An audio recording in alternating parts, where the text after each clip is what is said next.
Alright guys, check me out. I'm going to show you how to hoop and prepare these stretchy polyester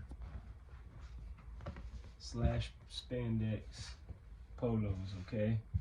First, I'm just lay my garment down flat, get it all even. So I can get a straight hoop on here. Alright. Everything's the same.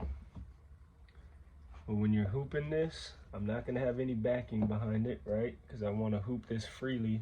I want only to manipulate the fabric, lining up only right above that button with the center.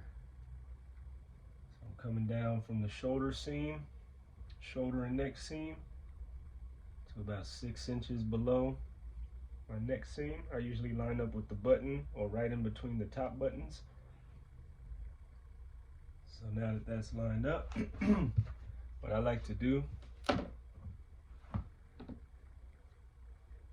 when I'm hooping this, I place on top and then I kind of pull it out a little bit. Let that top sink in. So the top sunk in, the bottom is sitting on top right now. I'm gonna lean against my shirt so that I can slightly pull up and get that stretch to slightly tighten the stretchy of the polyester. I don't want it tight, because this is gonna be different than a regular shirt. So you see how it's still bounce? See how it's still got that bounce because it's stretchy? Go ahead and pull these up. So that's good right there. You don't want this loose where there's wrinkles in it and everything, but you're not going to get this as tight as a drum as usual because it is stretchy, right? So you're not going to get it as tight. If you were to get this as tight as you can and stitch it out, the shirt is going to stretch. The backing is not going to stretch.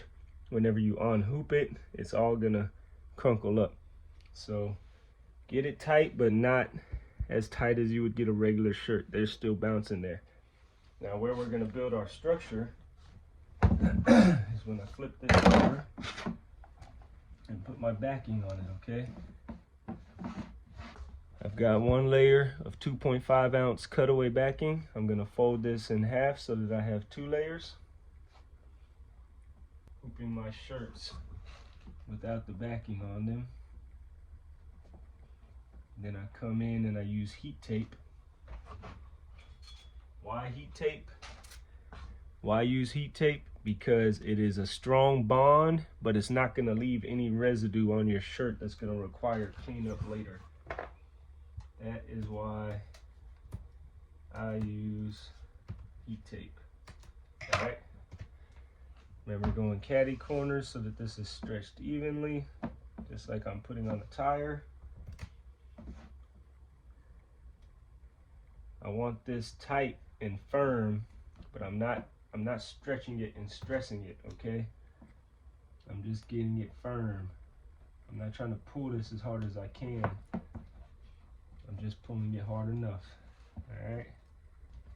So now that this is on there, y'all hear that drum sound now?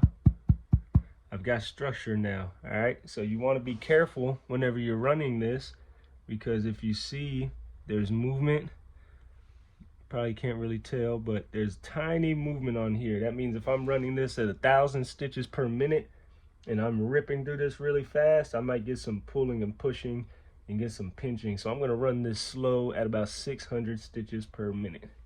That's it, y'all. That's how I hoop these polyester stretchy spandex polos. This one is thin. It's not very thick at all.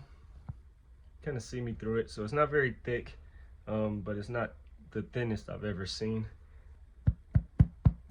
We sound like a drum now because of our backing.